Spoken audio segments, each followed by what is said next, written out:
अस्सलामुअलैकुम। पर मेरा बंदा दराजां दा काम करदा पिछे मिस्त्रियां पिछे, कदी दिहाड़ी लगदी कदी नहीं लगदी। सारा दिन कल भी अड्डे च बह के आ गया, अज भी किराया भी देना, बत्ती बिल भी देना। बत्ती किराया बिल देइए तो मेरियां दवाइयां नहीं आंदियां।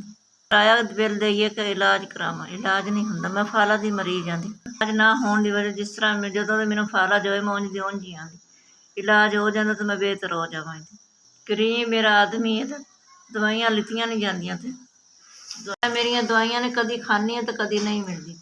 जो खा लव तो बेहतर, जा खावा तो तबीयत इन्नी खराब हो जाती। कला बंदा कमान वाला, महंगाई इन्नी है। हवाई रोजी कदी लगती कदी नहीं लगती, तो वह भी बेचारे की करन। दवाई कदी हो थोड़ी बहुत ले लवन तो ज़्यादा तकलीफ हो तो बच्चों रोटी नहीं मिलती, भुखे बैठे रहने की करिए। मेरी इन्ने पट्ठियां तकलीफ है, मैं टीका लवा लेंदी, मेरे कोई सुकून आ जाता। पैसे नहीं है तो बड़ी तकलीफ बैठी।